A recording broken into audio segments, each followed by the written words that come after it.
Shalom à tous, mesdames et messieurs, bienvenue sur Sentinelle TV. Nous sommes là toujours pour nous encourager, nous exhorter, nous édifier ainsi que nous éclairer. Aujourd'hui, nous venons dans un cadre prophétique parce que j'ai la joie et le privilège de recevoir sur le plateau de la Sentinelle TV des prophètes qui vont nous parler de ces temps de la fin que nous traversons. Bien sûr, l'eschatologie, vous savez tous que nous passons un temps difficile, le temps de Covid. Nous allons parler avec ces prophètes de Dieu qui vont nous éclairer ces événements que nous sommes en train de vivre dans ces temps de la fin qui sont déjà mentionnés dans la Bible, qui nous sont déjà été prédites avant que ces choses arrivent même. Nous voulons nous encourager à tenir bon, toujours en Jésus-Christ, parce que c'est Jésus-Christ qui est la vie et la solution à toutes choses. Et je profite pour inviter à tout le monde de vous abonner, bien sûr, sur notre chaîne YouTube, La Sentinelle TV, et vous ne manquerez pas toutes nos émissions qui sont déjà postées et celles qui sont à venir. Alors, j'ai le privilège de recevoir sur ce plateau aujourd'hui l'homme de Dieu, le prophète Rudy Kamalenga de l'église Cité de l'Espérance de Montréal. Et j'ai le privilège aussi d'avoir à mes côtés la prophétesse Déborah Anne, qui est pasteur responsable de l'église Amani Mission évangélique ici à Montréal, que je salue en passant. Bonjour, prophétesse. Bonjour, servant de Dieu. Et je dis bonjour à l'homme de Dieu, le prophète Rudy, qui nous suit en ce moment. Bonjour, servant de Dieu. Pour moi, c'est un réel plaisir de partager aujourd'hui quelque chose de la part de Dieu sur votre office, sur votre plateau. Merci beaucoup. Gloire à Jésus-Christ. Comme je disais tantôt, c'est une garnison de prophètes. Et ils vont vraiment nous éclairer sur le plan prophétique, ce que nous vivons aujourd'hui. Alors, notre thème d'aujourd'hui est l'impact de COVID-19, bien sûr, sur l'Église. Nous voulons comprendre l'impact de cette pandémie sur l'Église de Jésus-Christ. Aujourd'hui, bien sûr, avec cette pandémie, tout le monde parle de la fin du monde. Ça fait peur aux gens. Il y en a qui parlent de la puce, qui parlent de la marque de la bête.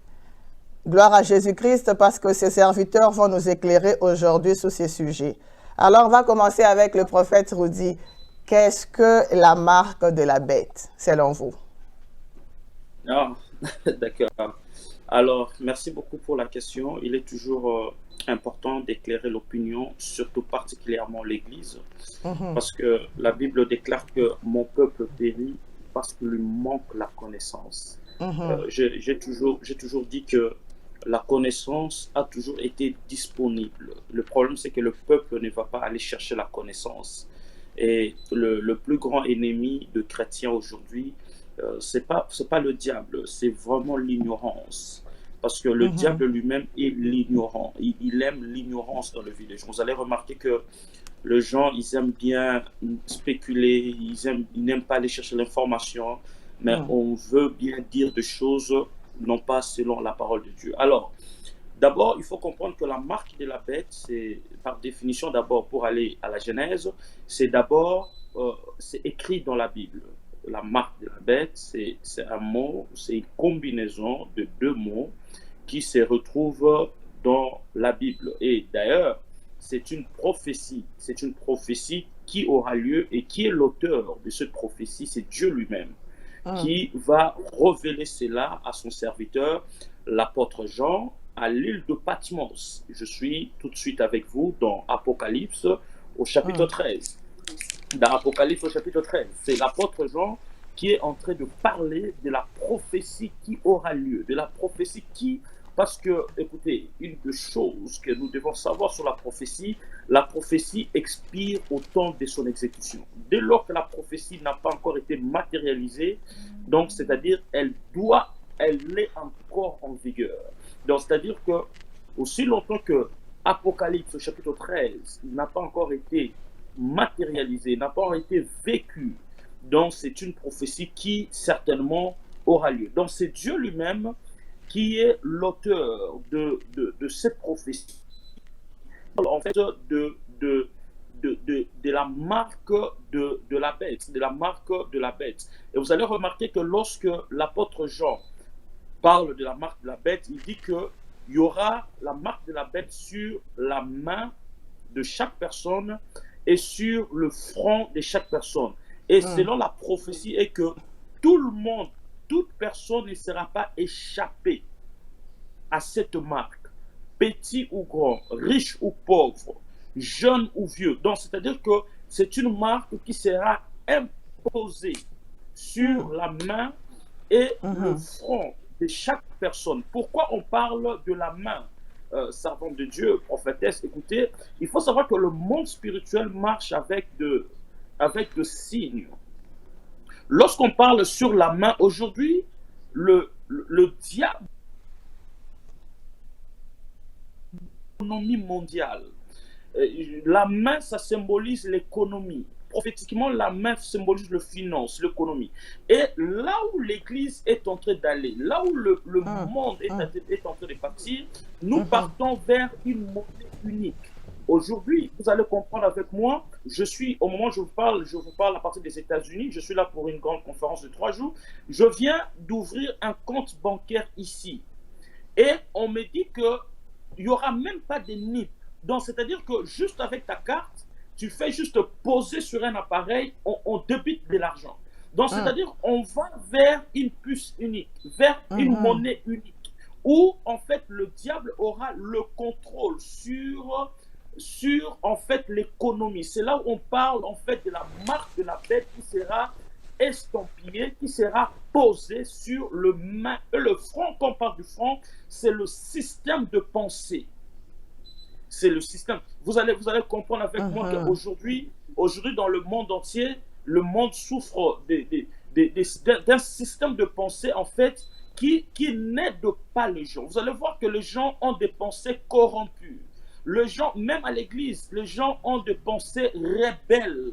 Donc, c'est-à-dire que lorsque une personne même vient à l'église, tout de suite, il a la pensée de détourner l'homme de Dieu, d'être le fils devient de rebelles envers leur père. Donc, c'est-à-dire que le diable a même réussi d'entrer dans le pensée des gens pour imposer sa volonté. Comment petit à petit? C'est par cette marque de la bête, par cette marque de la bête. Alors, il faut que nous puissions savoir quelque chose. Lorsqu'on parle de la marque, d'abord, je ne parle pas de la marque de la bête parce qu'il faut que l'Église sache et le monde puisse le savoir. Lorsqu'on parle de la marque, dans la Bible, il n'existe pas seulement la marque de la bête, il existe aussi la marque de Jésus-Christ.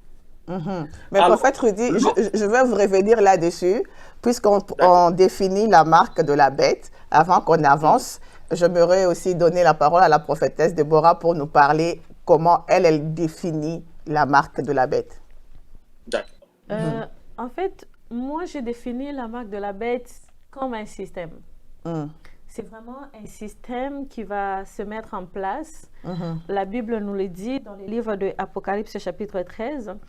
La Bible nous dit que cette marque, elle aura comme impact sur la vie des gens. Personne ne pourra ni acheter ni vendre. Ça veut dire que ça va être un indice, ça va être un symbole qui va être posé sur les gens, qui va faire de sorte que pour avoir accès à tous les services possibles, essentiels, il faut que tu sois codé. Il faut que tu aies cette marque-là, il faut que tu aies cette code-là. C'est un peu comme un NIP de vie. Si tu ne l'as pas, tu ne peux pas acheter. Et si tu ne l'as pas, tu ne peux pas le vendre. Donc, si je peux vraiment me résumer en bref, pour moi, c'est ce que je peux dire. Quand je me réfère à ce qu'Apocalypse chapitre 13 nous dit, il nous dit que cette marque-là sera imposée. Ça sera imposé par tout un système. Ça sera quelque chose qui va régner, qui va dominer et qui va pousser les enfants, tout comme les grands, à faire des choix. Et des choix très importants, parce que ça va être un choix de survie. Si tu veux vivre, si tu veux continuer à acheter, si tu veux continuer à jouir de la vie librement, il faut que tu fasses partie. Donc, c'est quelque chose, comme le prophète le disait tout à l'heure, pourquoi sur la mer, pourquoi sur mais effectivement, parce que c'est quelque chose qui va dominer sur l'économie et ça va être aussi une idéologie qui va s'imposer dans le monde et qui va diriger le monde. Donc, brièvement, c'est ce que je peux dire. Alors, si je comprends, nos chers téléspectateurs, ce n'est pas comme si on prenait un cachet, puis on les met comme on nous présente, que ça sera un seau qu'on va mettre sous la main ou sur le front. Mais c'est dans les systèmes que cela va être appliqué. Oui, effectivement, ça va être un système bien imposé, mais si vous regardez par rapport aux signes sur la main ou sur les fronts, aujourd'hui, il y a des gens, je suivais des fois des documentaires, je voyais à Londres, je crois, dans un système de banque, les gens qui travaillent dans cette banque-là ont une marque, en fait. Ils ont une puce. Si tu n'as pas cette puce-là, tu ne peux pas travailler dans cette entreprise-là.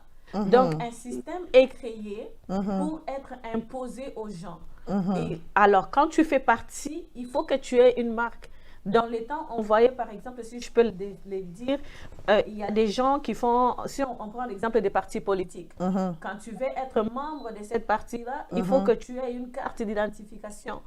Il faut, aujourd'hui, on le voit même dans d'autres systèmes, si tu veux tu veux appartenir à un système, il faut que tu sois identifié d'une manière. Donc, c'est de la même façon, mais seulement cette fois-là, ça ne sera pas pour un groupe précis, mais ça va être pour toutes les nations. Pour tout le monde entier. Alors, prophète Rudy, quand est-ce que vous pensez que cette marque-là arrivera? Est-ce qu'elle est déjà là ou est en train d'arriver? Prophétesse, femme de Dieu, savant de Dieu, c'est que je peux dire, quand est-ce que la marque arrivera?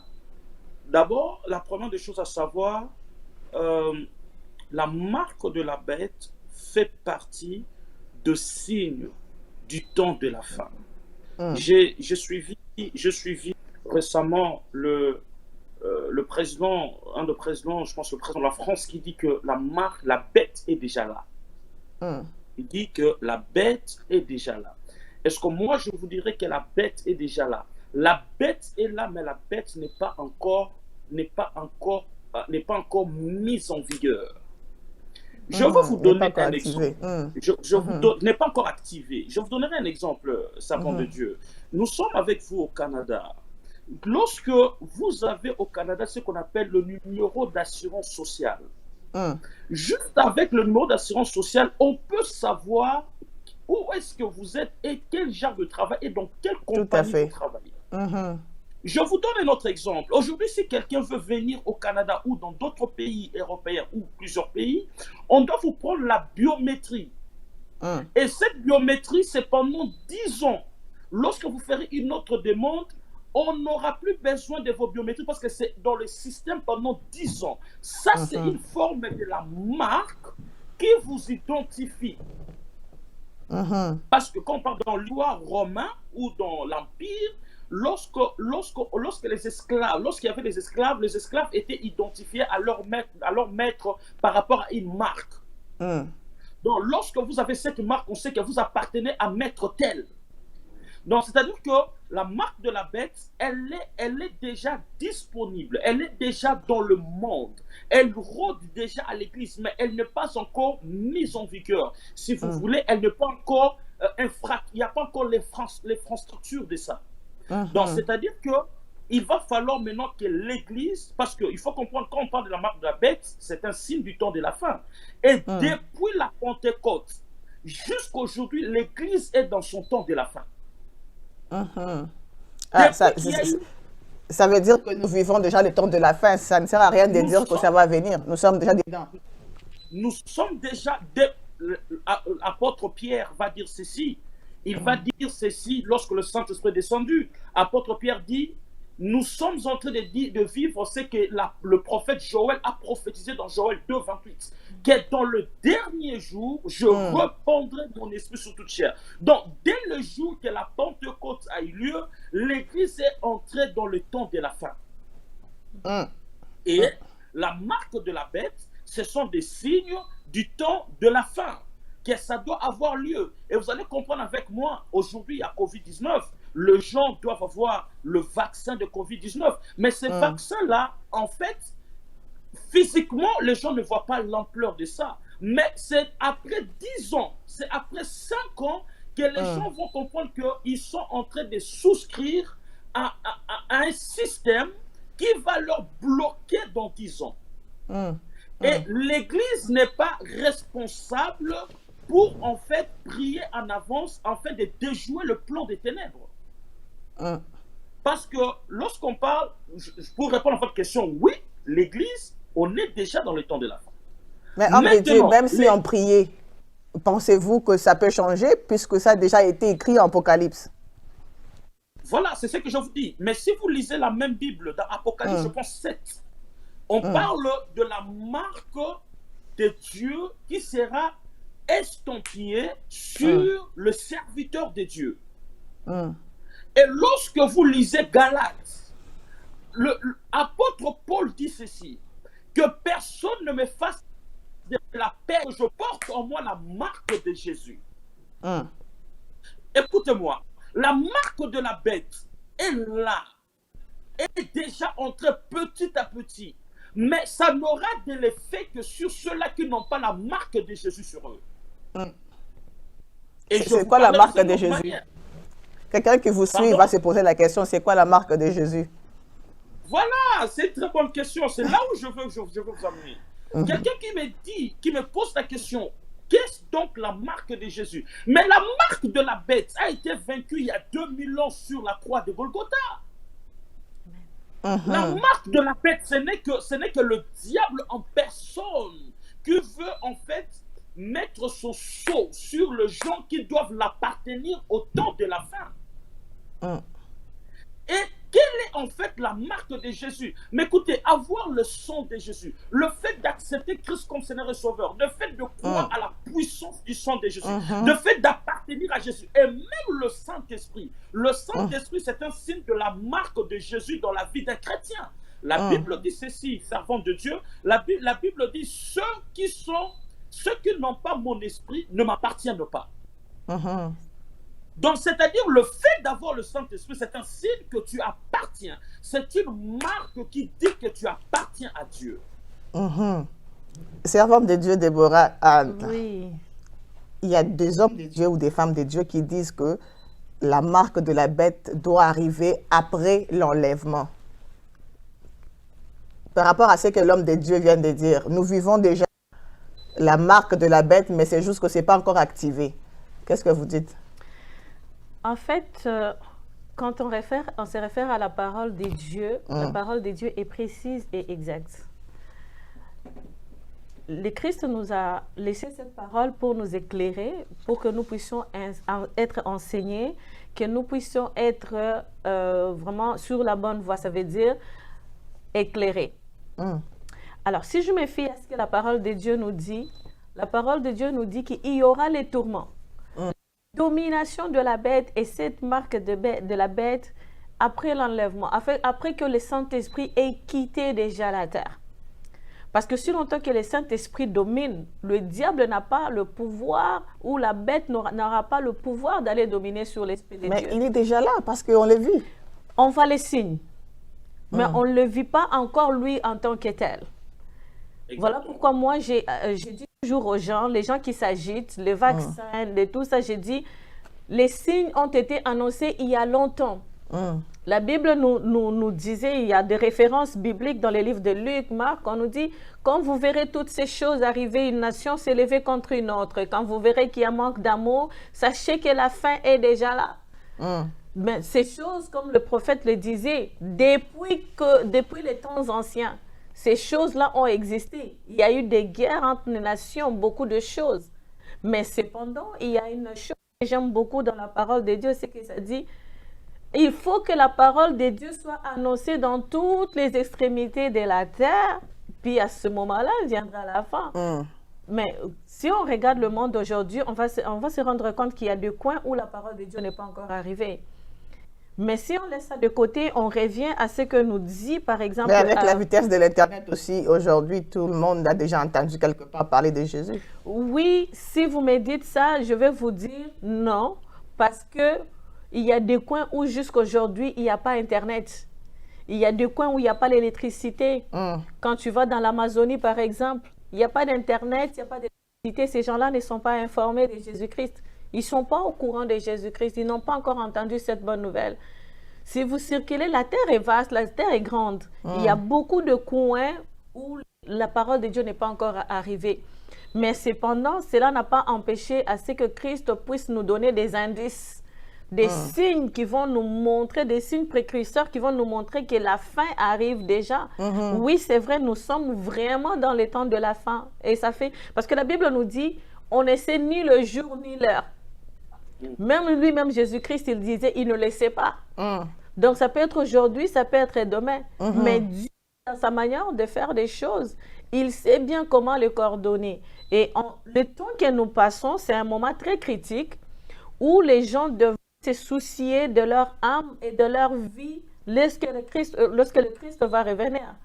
Voilà pourquoi je vais dire, quand le Saint-Esprit aura quitté la terre, la bête va régner.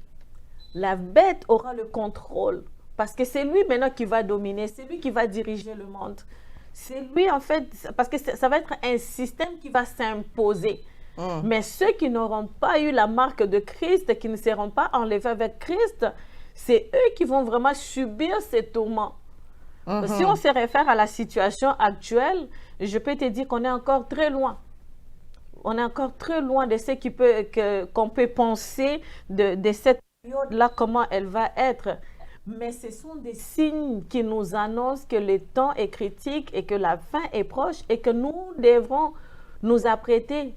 Mais avec Covid, on dit que c'est la fin du monde déjà. Là, c'est la marque de la bête. Et puis, les vaccins qui s'ensuivent.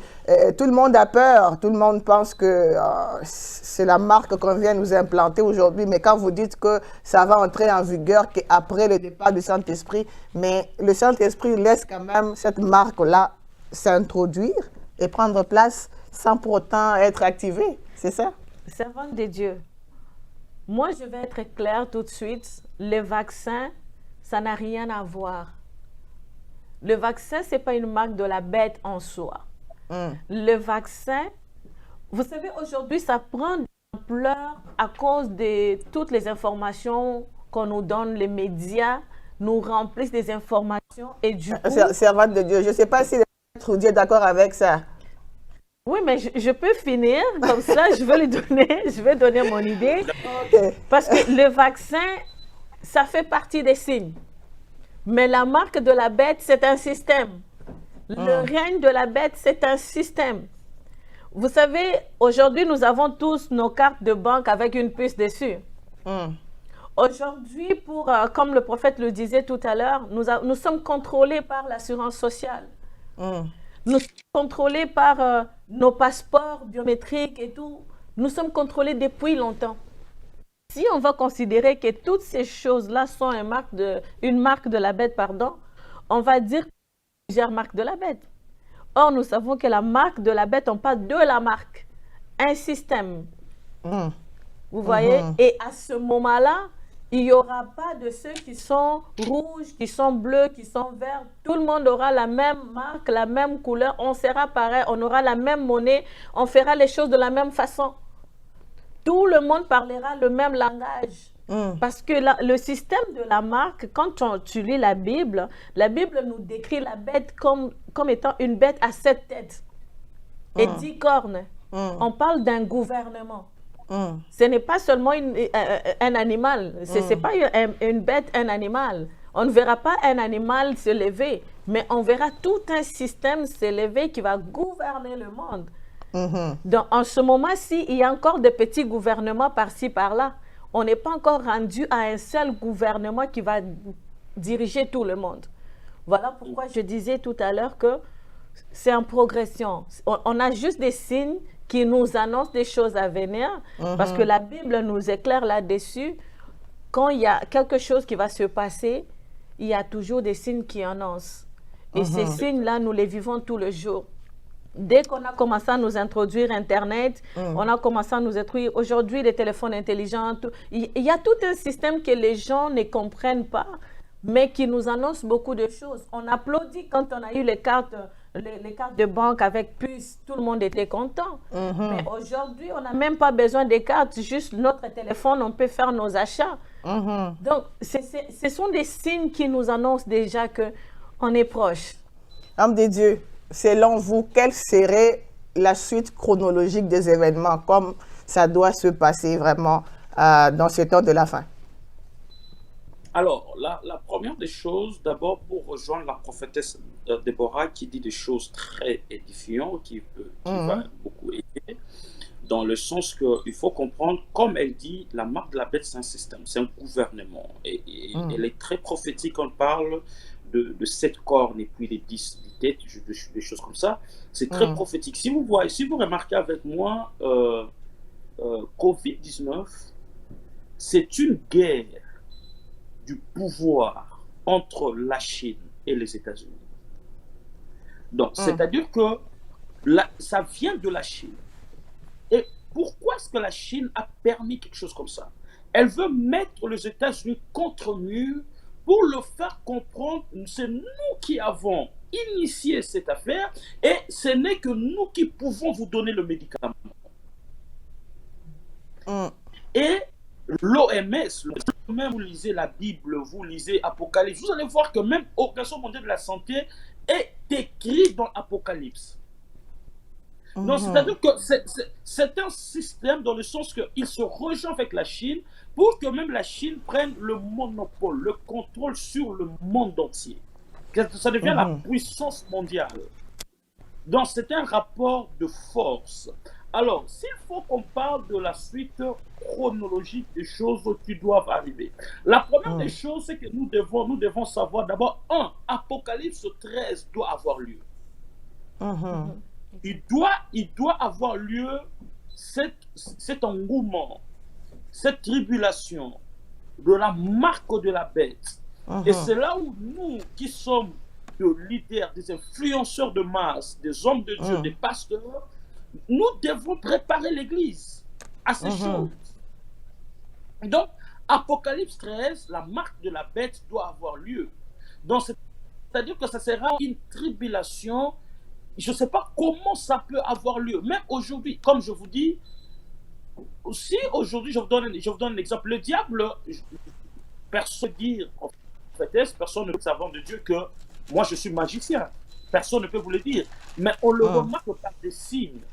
Lorsqu'il veut annoncer une pluie, on remarque le vent, on remarque la nuage, on remarque des signes. Donc, c'est-à-dire que les choses qui arrivent, le vaccin, des numéros d'assurance sociale, le carte bancaire, ce sont des signes de l'Apocalypse 13 qui doit déjà avoir lieu. Mais comme a dit la prophétesse Déborah, en ce qui concerne le personne ne le sait, même pas Jésus, c'est à la discrétion de Dieu lui-même qui sait quand est-ce que cela va être, il va permettre cela. Mais c'est une prophétie qui aura lieu. Donc, c'est-à-dire que Apocalypse 13 doit d'abord avoir lieu. Après Apocalypse 13, il y aura ce qu'on aura, la marque de la bête. Puis il y aura ce qu'on appelle l'événement des 7 anges qui tiendront les 7 fléaux pour que ça compare, pour qu'il y ait ce qu'on appelle la colère de Dieu. La colère de Dieu pour annoncer qu'on appellera ce qu'on appelle la chute de Babylone. Et aujourd'hui, après la chute de Babylone, il y aura ce qu'on appelle l'emprisonnement, il y aura ou le jugement de la grande prostituée. Ça, je pense, dans l'Apocalypse, je pense que c'est 14, 15, des choses comme ça. Il y aura le jugement de la grande prostituée. Si vous analysez bien les choses avec moi, vous allez remarquer qu'aujourd'hui, la plus grande industrie qui fait beaucoup d'argent, c'est l'industrie de la pornographie. Et c'est tout un esprit qui est écrit dans l'Apocalypse. Cet esprit-là doit être jugé. On appelle ça la grande prostituée. Parce que ça se répand même au milieu des hommes de Dieu. L'impudicité bat son plein. Même aujourd'hui, les enfants de 12 ans à l'école, nous sommes au Canada. Moi, j'ai reçu une lettre qui dit que déjà à partir de 12 ans, on doit commencer à enseigner les enfants plutôt la sexualité. La sexualité. Et comment on va l'enseigner ça? Est-ce qu'on va dire aux enfants, écoutez, lorsque vous avez le pulsion sexuelle, est-ce qu'il faut attendre que vous puissiez faire les choses intimes dans le cadre du mariage? Non, on va leur enseigner, c'est normal. À l'âge de 12 ans, tout être humain peut développer le besoin sexuel. Et on peut leur déjà enseigner, écoutez, quand vous sentez ça, vous devez soit aller vous accoupler avec quelqu'un de sexe différent ou même de gens de votre sexe. Et on peut même les enseigner aussi comment ils peuvent s'auto-satisfaire. Donc, c'est vraiment cet esprit-là, il y aura le jugement de cet esprit-là. Après qu'il y ait le grand jugement de cet esprit, c'est là qu'il y aura ce qu'on appelle la chute de Babylone. La chute de Babylone, qui sera une grande fête à cause de la chute de Babylone, qui sera une habitation des démons. Parce que la chute de Babylone, quand on appelle ça, c'est vraiment une habitation des démons qui sera dans le monde, et Dieu permettra qu'il y ait la chute de ce système-là. Et après cette chute-là, il y aura un ange de Dieu qui saisira le serpent par la queue. Le diable sera lié pendant 1000 ans. Il sera lié pendant 1000 ans. Et c'est là où nous, l'Église, nous serons en paix. Et la Bible dit qu'il sera libéré après un peu de temps. Après un peu de temps, il sera encore libéré. Et après ce temps de temps-là, l'Église va connaître ce qu'on aura comme, il y aura encore ce qu'on appelle la Nouvelle Jérusalem. La Nouvelle Jérusalem qui sera une ville céleste. Où, servant de Dieu, je rêve, je vous souhaite que nous puissions expérimenter ces choses. Que Dieu nous garde jusqu'à la fin, qu'on puisse en paix habiter, qu'on puisse voir, visiter ce Dieu que nous avons longtemps prophétisé en son nom. Amen, qu'on amen, puisse amen. habiter cette ville céleste du Dieu que nous avons prêché. Prophétesse, écoutez-moi, servant de Dieu. Vous savez, aujourd'hui, si les gens comme des Pierre, des gens comme des Corneille, des gens comme des Jacques reviennent dans ces siècles, ils vont gifler certains hommes de Dieu qui blaguent avec l'œuvre de Dieu. Exactement. Ça, c'est vrai. À cause de ce service, il y a eu des apôtres, comme des Corneille, comme de Pierre. Ils sont morts pendus. Ils sont morts, on a enlevé leurs pieds. La Bible parle que lorsqu'on était en train de faire du mal à Corneille, la Bible dit il leva les yeux, il vit Jésus debout à la droite du Père. Mais c'était pendant qu'on était en train de lui faire du mal. Aujourd'hui, il y a eu des gens qui ont payé le prix pour l'œuvre de Dieu. Aujourd'hui, nous, on voyage. Là, je suis aux États-Unis, on m'a logé dans un 5 étoiles, tout ça. Mais il y a eu, Jésus a fait le pied de Jérusalem en Égypte. Il a marché comme ça.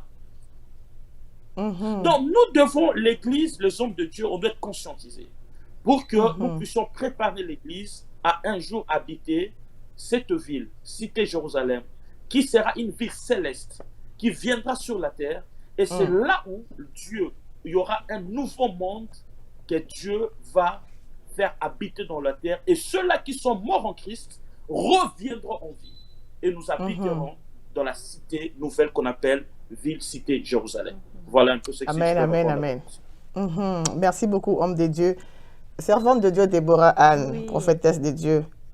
La question est de savoir quel est l'impact de cette maladie COVID-19 sur l'Église.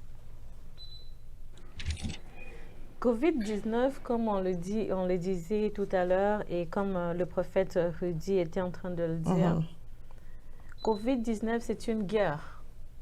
Une guerre entre des nations qui veulent être des plus grandes puissances.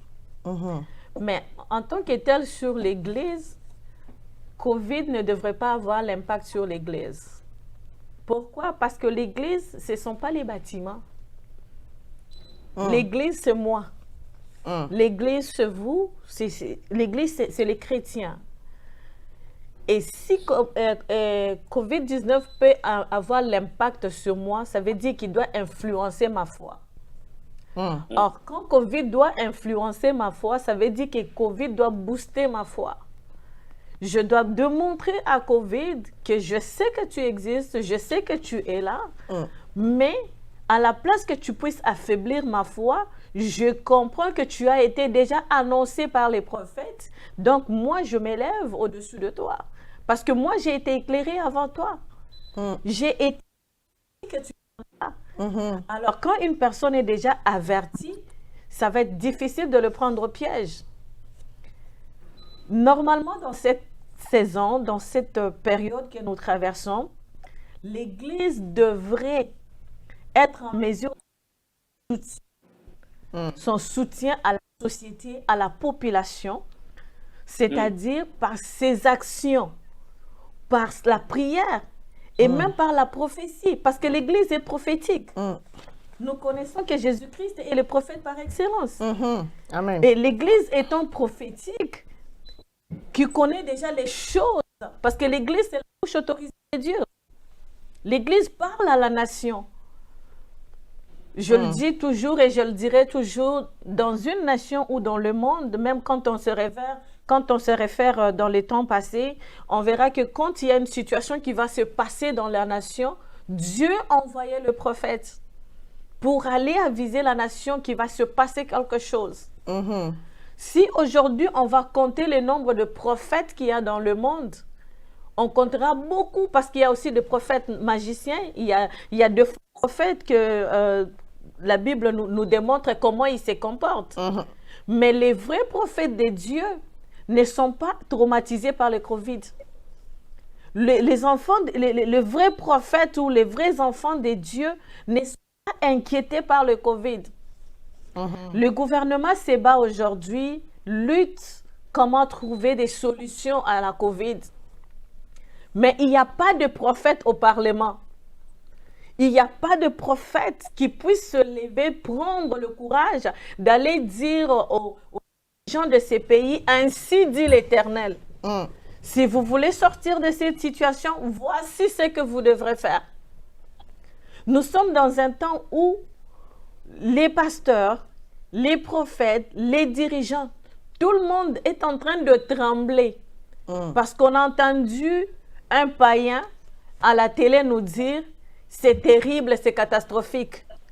À la place de chercher « Seigneur, qu'est-ce que tu dis par rapport à ça? Qu'est-ce que je peux apporter ?» Quand on se réfère dans les temps, dans la Bible, on voit que Daniel, il fait partie des prophètes qui allaient parler au roi pour lui communiquer la pensée de Dieu. Mais aujourd'hui, quand on regarde la plupart des prophètes que nous avons, ceux-là qui nous ont précédés dans cette œuvre, la plupart sont résignés. La plupart ont peur de mourir parce qu'il sait que s'il va affronter le gouvernement pour lui dire « ainsi dit l'Éternel », peut-être qu'on va les tuer. Mais les prophètes, dans les temps, ils n'avaient pas peur. Ils partaient et ils annonçaient la pensée de Dieu. Mais qu'est-ce qui empêche ces hommes de Dieu d'aller voir les pasteurs? Est-ce que c'est le courage ou d'aller voir les dirigeants? C'est la foi. C'est la foi. Parce que c'est la clé de toute chose. Si tu es sûr de ce que Dieu t'a dit, un gouvernement ne peut pas t'influencer. Il ne peut pas t'intimider. Parce que Dieu te donne la sagesse de comment tu vas communiquer cette pensée. Vous savez, même si le gouvernement refuse de t'écouter, même si le gouvernement refuse de faire ce que tu dis, mais il y aura un certain moment parce que l'Esprit de Dieu, le Saint-Esprit de Dieu ne ment pas. Quand Dieu a déjà ouvert sa bouche et il a libéré une parole, peu importe la résistance. Je vous donnais tout à l'heure l'exemple de Daniel. Daniel, vous savez combien de fois on a prié, on l'a fait souffrir parce que Daniel disait des choses qui étaient vraies. On savait qu'il priait le vrai Dieu. Et quand il ouvrait sa bouche, c'était pour dire des vraies affaires, comme on dit. Mais il s'est retrouvé dans la fosse au lion. Il n'a pas été dévoré. Vous savez, quand on prend Shadrach, Meshach, Abednego, vous connaissez leur sort. Parce qu'ils ont refusé de se prosterner devant une statue. Ils se sont retrouvés quelque part. On devrait les jeter dans la fournaise ardente. Mais les dieux qu'ils servaient, parce que c'est un Dieu qui les avait déjà choisis pour une mission bien précise, il a intervenu à leur faveur. Mais ça ne veut pas nécessairement dire qu'à chaque fois qu'on va te présenter, tu vas te présenter devant une situation difficile, tu vas toujours t'en sortir. Nous connaissons, il y a des prophètes, des apôtres qui sont morts à cause de l'œuvre de Dieu, à cause de la parole de Dieu. Mais prophétiquement parlant, dans ces temps de COVID, l'impact que la COVID peut avoir sur l'Église, moi je pense qu'il devait être plutôt minime. Et l'impact que l'Église doit avoir sur la COVID doit être assez grand. Parce que c'est le moment où l'Église doit démontrer. Vous savez, c'est un moment où les gens sont traumatisés. Les gens ont peur. Tout le monde ne sait pas où mettre la tête. Moi, je me rappelle au début, au mois de mars de l'année dernière, quand on a commencé le confinement, je regardais les informations et les statistiques disaient que dans les librairies et dans tous les magasins de grandes surfaces qui vendent les livres chrétiens, les Bibles n'étaient plus disponibles. Même pour commander en ligne, les Bibles devenaient rares. Et je me suis rendu compte que les gens qui ont acheté les Bibles là, ce ne sont pas des chrétiens. Ce sont des païens. Nous les considérons les païens. Or, ces gens-là savent que Dieu existe. Donc, dans le moment difficile, il faut recourir à Dieu. Même s'ils refusent de donner leur vie, mais ils savent qu'on peut quand même recourir à lui. C'est ce moment comme ça que l'Église, normalement, devrait s'élever pour dire aux gens, ne vous inquiétez de rien. En toute chose, recourez à Christ. Parce que c'est lui qui est le chemin, la vie et la vérité. Si la COVID peut tuer un homme, il va tuer la chair, mais il ne va pas tuer l'âme. C'est plutôt le contraire qui devrait se faire. L'Église, ce n'est pas le bâtiment. Le gouvernement peut donner des mesures pour fermer les bâtiments, éviter les rassemblements et tout consort, mais ça ne peut pas m'empêcher, moi, en tant que temple de Dieu, que le Saint-Esprit continue à agir en moi. Alors, nous tendons vers la fin rapidement de notre émission. Mesdames et messieurs, je voulais juste nous rappeler que nous sommes sur la Sentinelle TV. Nous vous invitons à aller vous abonner massivement sur notre chaîne YouTube de la Sentinelle TV. Et lorsque vous écrivez la Sentinelle TV, bien sûr, c'est tout un émot collé. Homme de Dieu, prophète Rudy, quel est l'impact de COVID-19 sur l'Église? La première des choses, je veux rejoindre ce que prophétesse Déborah a dit tantôt. La première chose, d'abord, déplore les responsabilités de l'Église. Vous savez, servants de Dieu, lorsque vous ne réagissez pas, vous allez subir. Dans la vie, lorsque tu ne sais pas réagir, alors tu vas subir. Aujourd'hui, l'impact de l'Église, la première des choses, le COVID-19 a un impact négatif, dans le sens qu'aujourd'hui, ça nous interdit le rassemblement. Vous comprenez qu'il y a un impact positif, spirituel, sur le rassemblement. Même la Bible dit, il est doux et agréable aux frères de demeurer ensemble. Et c'est là que l'Éternel envoie des bénédictions en abondance. Et vous allez comprendre, même lorsque Jésus-Christ est parti, il a laissé les apôtres ensemble. Donc, c'est-à-dire que le COVID-19 et les initiateurs, le promoteur de ça, ils savent que l'Église est puissante lorsqu'ils sont unis. Je peux être, aujourd'hui, la Bible dit que deux valent mieux qu'un. Je peux être seul dans mon coin en train de prier, mais si on se rassemble à 2, à 3 comme nous sommes ici, mais ça sera une flamme de feu.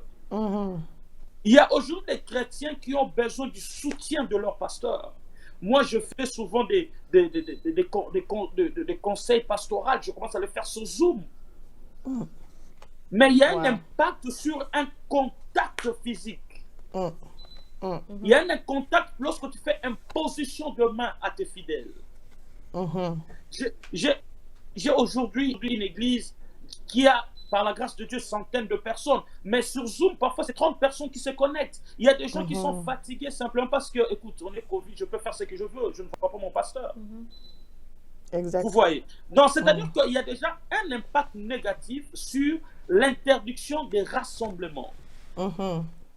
Donc, d'où l'Église doit prier. Il faut que COVID-19 disparaisse sur la surface de la terre. Et je répète que ce n'est pas la première maladie qui a frappé l'Église. Si vous lisez dans l'histoire des enfants d'Israël, il y a une maladie très mortelle qui s'appelait la peste. Et Dieu lui-même va dire c'est à Salomon, il dit, lorsque j'enverrai la peste, lorsque le malheur frappera, si mon peuple sur qui est invoqué mon nom s'humilie dans cet temple, la Bible dit, Dieu va dire, je les exaucerai de cieux. Le problème avec l'Église, depuis que COVID-19 a commencé, c'est-à-dire qu'il n'y a pas cette conscientisation, Il n'y a pas cette unité dans l'esprit. Et vous allez comprendre avec moi que Covid-19 menace l'unité du corps du Christ. Tout à fait. Dans le sens que il n'y a pas l'unité dans cet esprit. On doit se rassembler. Prions un peu le Seigneur. Que Dieu enlève cette maladie de la surface de la terre. Je peux prier seul, c'est bien. Mais lorsque je me rejoins à vous, à la prophétesse Déborah, un autre pasteur, il y a encore un impact, il y a un impact qui va donner à cette prière. Il y a eu des maladies comme la grippe espagnole qui a tué beaucoup de gens plus que Covid-19. Je suis en train de croire que Covid-19 restera une histoire. Mais l'Église doit s'élever peur que ça ne puisse avoir des répercussions très néfastes sur l'Église. L'Église doit s'élever de peur que ça ne puisse avoir des répercussions très négatives sur le peuple de Dieu. Parce que pendant Covid-19, il y a eu des gens qui ont abandonné la foi, il y a eu des gens qui se permettent de faire de n'importe quoi parce qu'ils ne sont pas contents avec leur pasteur. La Bible dit le fort doit soutenir le faible. Du fait seulement qu'on est confiné, on ne voit pas le fidèle, tout ça, ça a un impact. Il y a un fidèle peut-être qui n'arrivait plus à fumer. Du simple fait qu'il ne voit plus son pasteur, il est retourné encore en train de fumer. Il y a de simples fidèles qui ont fait du mal à ne plus pratiquer l'impudicité. Mais du simple fait qu'il ne voit plus son pasteur, il peut encore retourner à l'impudicité. Donc ça, c'est un impact majeur qui est négatif, que nous devons prier, que Dieu enlève ça de la surface de la terre, que le rassemblement retourne, la vie retourne normale, et c'est là qu'il y aura la croissance de l'Église. Vous savez, aujourd'hui, prophétesse Déborah dit quelque chose de merveilleux quand on parle de signes des temps de la fin. La Bible dit, cette bonne nouvelle doit être enseignée partout dans le monde, c'est alors viendra la fin. Ça, c'est quelque chose qu'elle a soulevé, que les gens doivent savoir. Vous savez qu'aujourd'hui, servante de Dieu Janine, il y a des endroits aujourd'hui encore. Si vous partez en Iran, écoutez, qu'on puisse un peu m'envoyer une invitation que j'aille prêcher en Iran. Qui sont les hommes de Dieu aujourd'hui qui peuvent aller prêcher en Irak? Où sont les hommes de Dieu aujourd'hui qui peuvent aller prêcher au Maroc, où l'évangile est très difficile? Dans le pays où nous sommes, le Canada ici, très difficile. On est en train de se battre. On a de donner le meilleur de nous-mêmes. Il faut qu'il y ait ce déconfinement, qu'on soit capable d'aller influencer des pays islamiques, de pays comme de Irak, de Iran, de Arabie Saoudite. Ce sont des pays de l'Inde. Ce sont des endroits où, si vous remarquez avec moi, prophète, servant de Dieu, lors du jugement, les pays où nous sommes ici, ce sera des pays qui seront sévèrement jugés.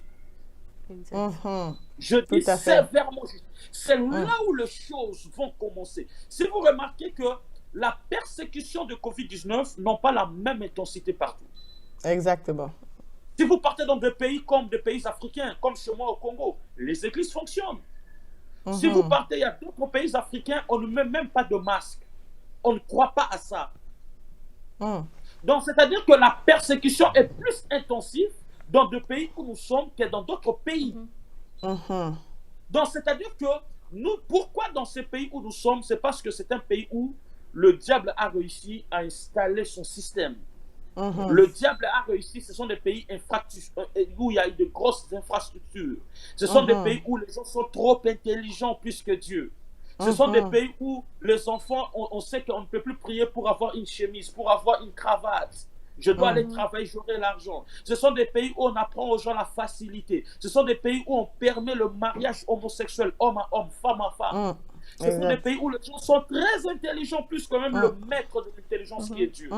C'est là où il y aura vraiment, où le jugement, la main du diable va s'apaisantir, va être vraiment.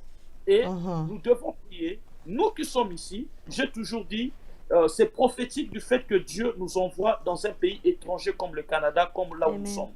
Si vous remarquez, les gens dans la Bible, Abraham a eu beaucoup d'argent dans un pays étranger. Joseph est devenu gouverneur dans un pays étranger. Je crois que si nous sommes dans ce pays, c'est dans les cas comme dans les temps comme celui-ci. Si nous sommes dans des pays, si c'est dans les temps difficiles comme celui-ci, nous devons nous lever pour prêcher l'évangile et que les gens puissent avoir la soif de Dieu. Et que cet impact négatif de Covid-19 sur l'Église, le refus de rassemblement puisse quitter et qu'on puisse reprendre le culte comme il faut. Et la deuxième des choses, parlons de l'importance. Vous savez, pour le servant de Dieu, Dieu peut permettre certaines choses pour appeler l'Église à se conscientiser. Tout à fait. Dieu a dit dans la Bible, je t'appellerai dans le désert pour parler dans ton cœur, à ton cœur. C'est un temps où l'Église doit comprendre, si nous ne prêchons pas l'Évangile, qui conscientise, qui met les gens face à leurs responsabilités, nous ne préparons pas l'Église au retour du Seigneur. Exactement. Il faut prêcher aux gens la repentance. Il faut prêcher aux gens. Regarde, le message, à chaque fois que Dieu veut visiter un peuple, il envoie le message de la repentance. Lorsque le Saint-Esprit voulait descendre sur un groupe de personnes, apôtre Pierre a prêché, il a dit, repentez-vous, car ce qui nous est arrivé est aussi destiné à vous. Mais en condition, repentez-vous.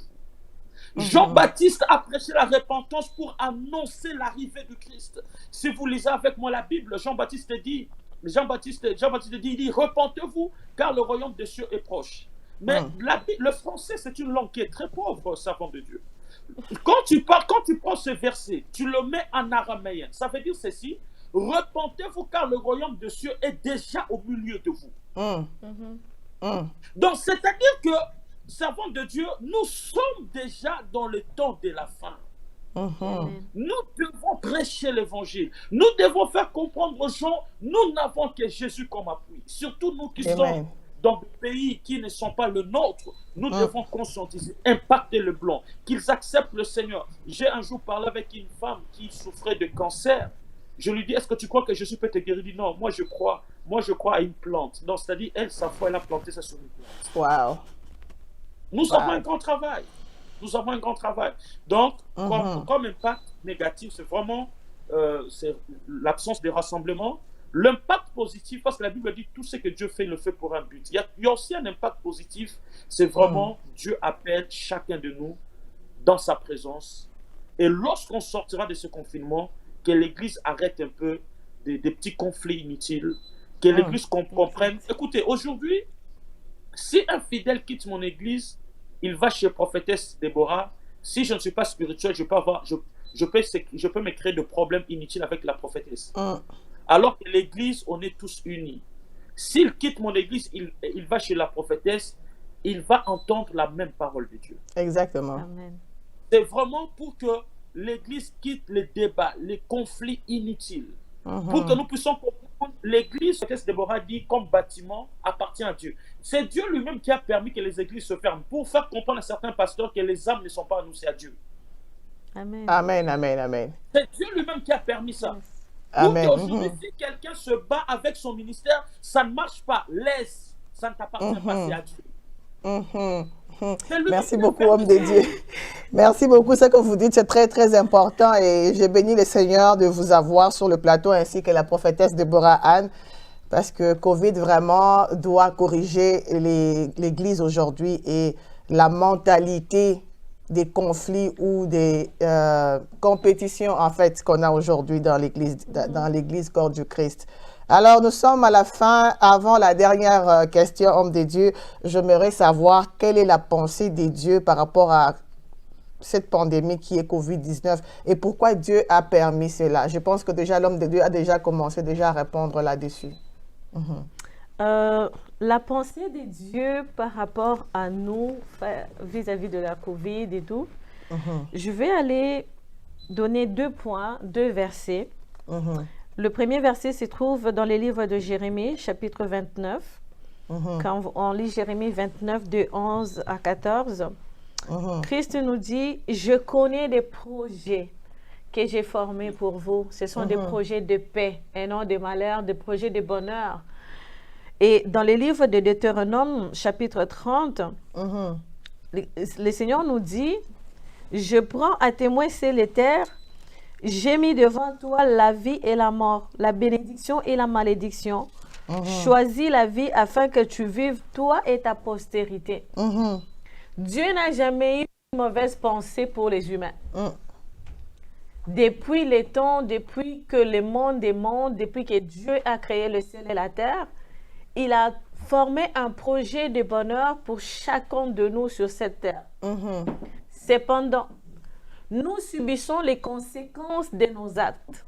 Ça veut dire, Christ dit, je mets devant toi le chemin de la vie.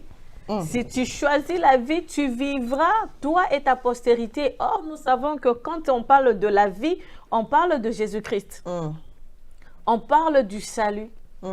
Parce que Christ nous a donné sa vie pour que nous puissions la voir et que nous puissions vivre heureux sur cette terre des hommes. Mais ce que nous subissons aujourd'hui, ce sont les conséquences de nos actes. COVID-19, c'est la conséquence des actes des gens, des humains eux-mêmes. Ils ont créé leurs choses, ils en subissent les conséquences.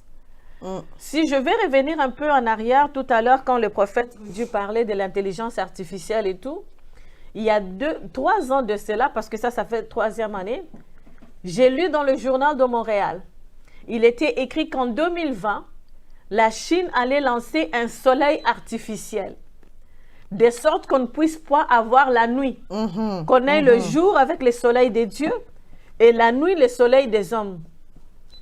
Mais Dieu ne peut pas te laisser aller jusqu'à insulter son intelligence, j'allais dire. Parce que pour moi, c'est insulter l'intelligence de Dieu en faisant des choses comme ça. La Chine prévoyait lancer un soleil artificiel. Mais vous voyez qu'en 2020, la Chine s'est compliquée en sortant la pandémie. Donc du coup, quand on revient en arrière, on réalise que le plan de Dieu n'est pas pareil à ce que nous vivons aujourd'hui. Ce que nous vivons, ce sont les conséquences de nos actes. Si on choisit le chemin de la vie, on va bien.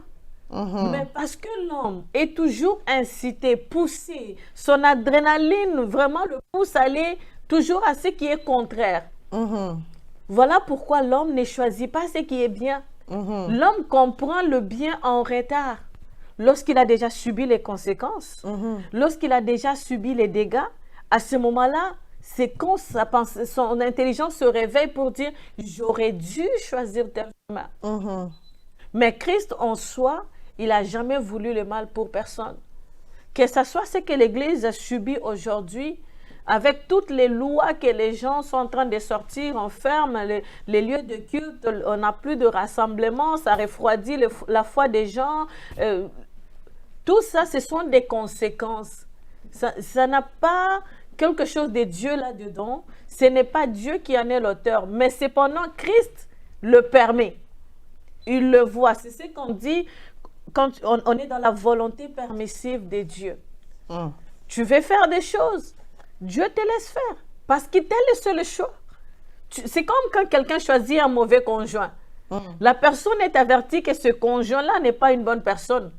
Mais parce que tu le veux, mais Christ te laisse. Mais les conséquences, tu vas les subir. Aujourd'hui, quand on fait le mauvais choix, Christ le voit. Mais il le permet parce qu'il nous a déjà dit, j'ai mis devant toi 2 chemins. Tu choisis le bon chemin, tu vis, tu as la vie. Si tu choisis le mauvais chemin, tu vas subir les conséquences. Et les conséquences, c'est la mort. Et tout ce que nous voyons, tous les dégâts que nous voyons ici, sont les conséquences de la pensée de l'homme, de l'intelligence de l'homme. Parce que l'homme a voulu se comparer à Dieu. L'homme a voulu se mettre à la place du Créateur pour commencer à créer aussi. Il a créé l'intelligence artificielle, il a poussé plus loin. Il voulait s'égaler à Dieu. Mais impossible de s'égaler à Dieu. Nul ne peut s'égaler à Dieu. Dieu est souverain, il reste souverain. Oui, il nous a donné l'intelligence, mais cette intelligence est limitée. Même si on peut évoluer sur le plan artificiel, mais jamais on peut égaler l'intelligence de Dieu. Parce qu'il suffit qu'il fasse un claque, il balaye tout le monde. Il suffit qu'il fasse tomber la pluie comme au temps de Noé. Il va nettoyer tout le monde. Mais s'il le laisse, parce que c'est un Dieu miséricordieux, il nous laisse encore le temps de comprendre et d'apprendre de nos erreurs et de nous repentir avant de revenir sur le bon chemin. Parce qu'aussi longtemps qu'on est saisi par cette opportunité, on va s'enfoncer davantage. Or, nous savons que Christ, lui, il veut que nous puissions être en mesure de nous ressaisir afin que nous puissions revenir sur le bon chemin. Donc, la pensée de Dieu, c'est que nous puissions avoir le salut, que nous puissions vivre la vie que Jésus-Christ est venu nous donner sur cette terre. Alors, rapidement, homme de Dieu, la pensée de Dieu, selon vous, et pourquoi Dieu a permis cela? Bon, la première des choses à savoir, la Bible dit, Dieu fait toutes choses pour un but. Yes. Et la Bible dit, tout concourt au bien de ceux qui aiment Dieu. Amen. Les gens peuvent dire que non, Covid-19, c'est une maladie qui a tué beaucoup de gens. Je veux peut-être, on va réfléchir ensemble. Un enfant qui vient de naître, il vient au monde aujourd'hui, demain, quel est son péché? Donc, c'est-à-dire Dieu est Dieu. Dans la Bible, si on lit la Bible, le plus grand meurtrier, c'est Dieu. Si tu lis la Bible, dans l'histoire de Noé, Dieu a tué les hommes et les femmes. Parce qu'il en a la capacité d'en créer. Donc, c'est-à-dire que Dieu, lorsque, d'abord, il permet quelque chose comme ça, c'est vraiment la première des choses de mettre chaque personne face à sa responsabilité. Yes. Servante de Dieu, le monde va très mal. On va dans une vitesse... Je ne sais pas moi qu'est-ce qui se passe dans le monde. Ce matin, j'ai reçu une vidéo des jeunes serviteurs de Dieu qui prient devant le bougie, devant le signe satanique, et ils demandaient, nous voulons prophétiser avec détail, nous voulons sonder les cœurs des gens, mais ils faisaient ça devant des bougies. Est-ce que quelque chose de comme ça peut vraiment plaire à Dieu? Donc, ça, la première pensée de Dieu par rapport à Covid-19, c'est vraiment que l'homme se calme un peu, calme-toi. Dieu dit à l'homme, calme, tu es mon produit. Marche selon moi, non pas selon toi. Exact. L'homme est trop en vitesse. L'homme veut aller plus que Dieu. Si vous remarquez, Covid-19 a mis la pause, même aux hommes les plus occupés du monde. Donc c'est quelque chose, calme-toi, recule, fais analyse sur ta vie. Analyse-toi où es-tu avec Dieu. Il y a un pasteur en Italie, après Covid-19, à la première vague, il rentre dans son église, tout le membre de son église était mort. Tout. Il n'y a pas un qui était échappé. Wow. Tout était mort, tous. C'est là qu'il se rend compte, il dit, je dois analyser ma vie. Parce que le souffle de vie appartient à Dieu. Donc le message, comme la prophétesse Déborah dit, la première des choses, l'église doit, c'est vraiment un message, la pensée de Dieu, l'église doit se préparer. Exact. L'église, nous devons prêcher aux gens la repentance. Les gens doivent se repentir. Les gens doivent être vrais envers Dieu, envers le frère, entre nous. Il doit y avoir l'amour. Et la troisième des choses, c'est-à-dire nous devons encore aimer le Seigneur. Aimer le Seigneur. Je me dis, il faut parfois... Vous savez, on est dans un pays, hein, dans un système où, en fait, si tu ne travailles pas, tu ne manges pas. Si tu ne travailles pas, tu ne payes pas ton loyer. On vous laisse être occupé. Vous savez que le Canada ou l'Amérique entière, prophétiquement, c'est comme l'Égypte. Prophétiquement, c'est vraiment l'Égypte. Un jour, Moïse est parti devant Pharaon. Il dit ceci, laisse aller mon peuple pour qu'il me serve. Et Pharaon va dire ceci à ses magiciens. Il dit, augmentez-le le travail pour qu'il se détourne de ce que Moïse est en train de dire. Et le Canada ou l'Amérique, c'est un système où on augmente le jour. Il y a des gens qui travaillent même le dimanche. Donc, c'est-à-dire que eux là, le sabbat n'existe pas pour eux. Eux là, la prière n'existe pas. C'est l'argent. Et ils acceptent des contrats comme ça. Mais lorsque l'église maintenant, lorsqu'on te proposera un contrat, même si on te paiera $100 de l'heure, lorsque tu ne vas pas dire à ton patron que moi je suis chrétien, je dois aller à l'église samedi et dimanche, et lui il doit se soumettre à ça. Lorsqu'on n'arrivera pas à cette dimension-là, de faire soumettre au système de ce monde que nous sommes des chrétiens. Nous ne pouvons pas travailler le week-end. On doit aller prier, adorer Dieu le sabbat. Lorsqu'on va réussir à imposer ça dans leur système, c'est là que l'Église commencera à gagner le terrain. Donc, c'est vraiment quelque chose, Dieu veut mettre l'Église face aux responsabilités. Que l'Église arrête d'être irresponsable. Les responsabilités ecclésiastiques doivent être bannies. Et nous devons prier. Et ça vraiment comme aussi un message, on doit prier. Prophétesse, servante de Dieu, je sais qu'on a à prier, mais on doit encore prier. Exactement. Nous devons prier. Vous savez, Covid-19 a été annoncé, a été annoncé par fait. Le problème avec l'Église du 21e siècle, le problème c'est que l'Église veut entendre la voix de Dieu, mais l'Église ne veut pas être responsable aux prophéties. Donc, c'est-à-dire que les gens veulent entendre Dieu. Dieu a dit, Dieu a donné, Dieu a fait ça. Mais est-ce que les gens font le suivi de prophéties? Est-ce que les gens prient pour arrêter le plan des ténèbres? Il y a un prophète à Kinshasa qui avait annoncé exactement les choses qui arrivent aujourd'hui. Il avait dit, je vois une maladie, les gens partiront en quarantaine.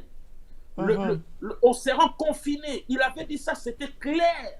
Mais en son temps, ça fait peut-être 7 ans ou 5 ans passés. Mais est-ce que l'avait noté ça pour aller prier pour ça? Nous, en tant qu'enfants de Dieu, nous sommes des sentinelles. Lorsque la sentinelle ne sait pas sonner la trompette, il ne fait pas bien son rôle. En tant que prophète, nous sommes des intercesseurs. Lorsque Dieu parle quelque chose, nous devons arrêter dans les temps. Sinon, si on ne fait pas de prière préventive, alors on fera de prières curatives. C'est que nous sommes en train de vivre maintenant, on est en train de faire de prières curatives qui nous coûtent beaucoup d'énergie et qui pèsent même sur l'Église aujourd'hui, tout est fermé. Pourquoi? Parce qu'on n'a pas fait de prières préventives. Exactement. Dans cette vie, nous devons vraiment penser de Dieu, c'est d'abord de reformer la voie prophétique, que l'Église comprenne. À part de recevoir de Dieu l'ainsi dit l'Éternel, en tant que sentinelle, nous devons savoir quoi faire avec la prophétie lorsqu'elle sort de Dieu, de la bouche des hommes de Dieu. Alors, si c'est une prophétie qui annonce quelque chose de malheur, on doit faire comme Daniel, nous mettre en habit de tristesse, aller dans la présence de Dieu pour prier que le Seigneur enlève ces fléaux de la surface de la terre. Voilà. Merci beaucoup, homme de Dieu. Nous sommes à la fin de notre émission. Alors, la dernière chose à dire à ceux qui nous suivent en ce moment, comment vous pouvez leur conseiller afin de se préparer à bien vivre ces temps, parce que les gens ils vivent dans la peur de la fin de temps, la marque de la bête, de vaccins et tout ça, et l'impact vraiment de Covid-19 sur le monde entier. Comment vous pouvez conseiller? Qu'est-ce que vous pouvez dire à ces gens-là? Comment ils peuvent vivre dans ces temps de la fin? Alors, la première des choses à savoir, je suis dans Daniel chapitre 11, verset 31-32, c'est un verset que j'aime beaucoup.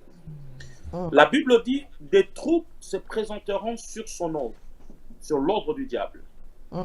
Elles profaneront les sanctuaires. C'est ce qui se passe aujourd'hui, il y a le confinement, les fermetures des églises. La forteresse, elles feront cesser le sacrifice perpétuel. Dieu nous appelle à être dans le service, dans le sacrifice perpétuel, continuel. Le sabbat pour adorer son nom. Et là, dans Daniel a été prophétisé qu'elles feront cesser ce sacrifice et dresseront l'abomination du dévastateur.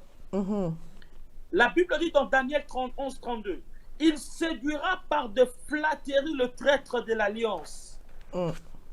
Le problème, c'est que nous sommes tous dans l'alliance, mais le problème est que il y aura ceux-là qui seront séduits par les flatteries.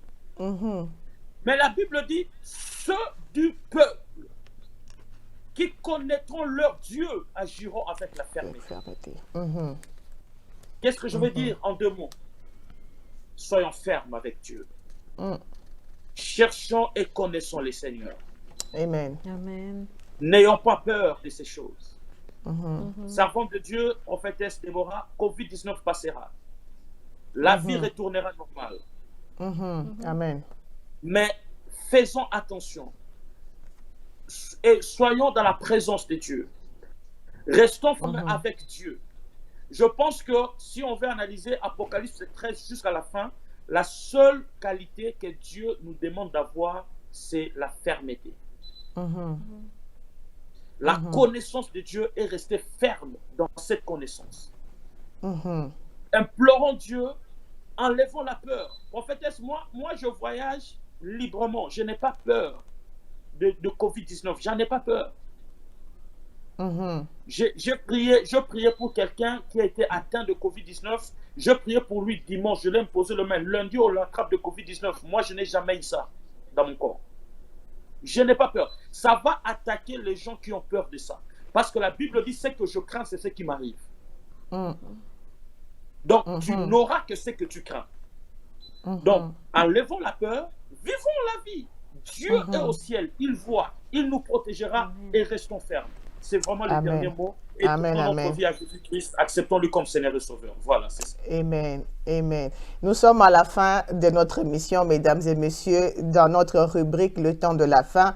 Le temps eschatologique, bien sûr. Vous avez entendu les serviteurs de Dieu, prophète Rudy, qui nous a parlé, ainsi que la prophétesse Deborah Anne, qui nous ont vraiment parlé de ces temps de la fin que nous traversons, les dangers ou l'impact de Covid-19 sur l'Église.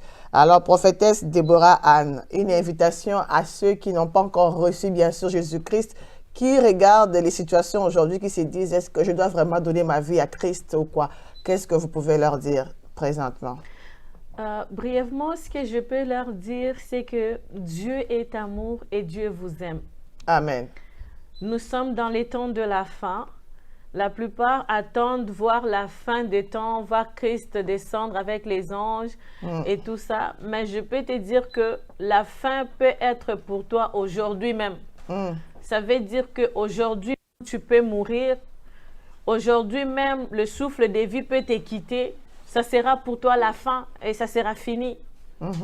Alors, ne sois pas pris par surprise. Ce que je peux dire à toi qui m'écoutes en cet instant, c'est qu'il est encore temps. Et c'est le temps aujourd'hui même et c'est maintenant même. Que tu puisses chercher à donner ta vie à Christ. La Bible nous dit, à quoi servirait à un homme de gagner toutes les choses du monde et de perdre son âme? Nous courons matin, midi, soir, derrière le travail, l'argent et toutes les choses de la vie. Mais notre âme, c'est peu de temps qu'on lui accorde. Ça veut dire que c'est peu de temps qu'on se soucie de ce que sera notre vie après toutes ces choses. Je vais tout simplement te lancer cette invitation. Si tu ne connais pas Christ, cherche-moi, je vais te parler de Christ. Si tu ne connais pas, si tu n'as jamais donné ta vie à Christ, c'est le temps de donner ta vie à Christ. Lorsque Dieu te permet d'écouter une émission comme celle-ci sur la Sentinelle TV, ce n'est pas un hasard parce que moi, je ne crois pas au hasard. Et comme la Bible nous dit, la parole de Dieu, elle est là pour nous éclairer, pour nous édifier. Christ, c'est le chemin, c'est la vie et c'est la vérité. Tu peux tout manquer dans le monde, mais avoir Christ, tu es un homme heureux, tu es une femme heureuse. Alors, mon appel aujourd'hui pour toi, c'est que réponds-toi, reviens à Christ. Christ t'attend à bras ouverts. Il est l'amour, il est la paix, il est tout ce que tu recherches et il a la solution à tous les problèmes que tu connais aujourd'hui.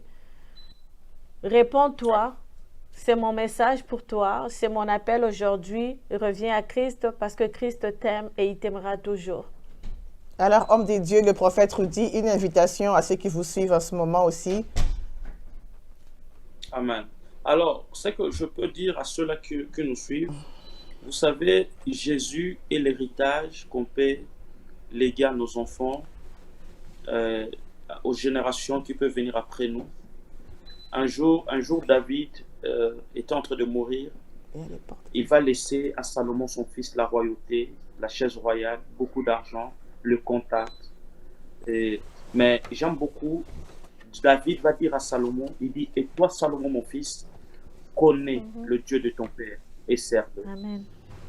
Écoutez, on peut avoir le bien de ce monde, on peut avoir des millions, on peut avoir des renommées, mais si tu ne connais pas le Dieu de la Bible, tu vas être en train de pleurer dans le jour comme celui-ci. Et nous avons connu dans le temps de Covid-19 des millionnaires, des présidents de la République, des ministres de la République, ceux-là qui ont été atteints de cette maladie, de ce virus. À un certain temps, personne, c'est comme si on était tous comme des enfants de brebis sans berger. On n'avait personne à qui, dans le monde, on peut aller s'appuyer. Mais ceux-là qui avaient Christ en eux, ils avaient une référence. Amen. La seule chose, c'est que moi, je peux dire aux gens, de là où tu nous suis à la maison, reçois Christ comme Seigneur et Sauveur. Accepte le Seigneur dans ta vie. Et puis, serre le Seigneur. Bâtis une relation d'intimité avec le Seigneur. Contacte cette plateforme, la Sentinelle TV. On va vous orienter pour que, si tu ne peux pas le faire seul, contacte cette plateforme. On va vous aider, que tu reçoives le Seigneur et que la grâce de Dieu puisse être sur toi et surtout pour que tu sois sauvé. Servant de Dieu, la Bible dit dans Jean 3, chapitre 16, quand Dieu a tant aimé le monde, il a donné son Fils unique. En fait, il dit qu'on te croit en lui, ne périsse point, mais ait la vie éternelle. Après cette vie que nous avons sur la terre, il y a une autre vie. Et c'est d'ailleurs cette vie-là, après cette vie, qui est la meilleure que celle-ci. Donc, la décision que chaque personne peut prendre de l'éternité, où il passera l'éternité, dépend de ce qu'il prendra comme décision sur cette terre. Exact. Au ciel, lors du jugement, il n'y aura pas de repêchage. Il n'y aura pas où Dieu te donnera, je te donne encore une occasion, rentre encore, non. Donc, la décision, c'est à prendre maintenant ou jamais. Reçois Christ comme ton Seigneur et Sauveur. Tu seras sauvé, toi et ta famille. Merci beaucoup. Amen. Amen, amen. Merci beaucoup, prophète Rudy. Merci beaucoup pour votre disponibilité et merci à la prophétesse Déborah Anne pour sa disponibilité aussi. Nous bénissons le Seigneur pour vos vies et nous prions que Dieu continue encore à vous utiliser puissamment, qu'il vous donne encore une longue vie pour gagner plusieurs qui vous attendent. Alors, mesdames et messieurs, nous sommes à la fin de notre émission. Nous vous disons merci de nous avoir suivis sur la Sentinelle TV. Nous vous invitons de vous abonner sur notre chaîne YouTube, la Sentinelle TV. Allez nous visiter sur notre site web qui est le www.lasentinelletv.com. Pour ceux qui aimeraient passer sur la Sentinelle TV, la porte est ouverte bien sûr. Allez nous envoyer un message sur notre site web et nous nous ferons le plaisir de vous répondre avec joie. Merci à la régie, que Dieu vous bénisse. Merci prophétesse Déborah Anne, ainsi que prophète Rudy. Nous vous disons bien sûr à très bientôt sur la Sentinelle TV. Au revoir.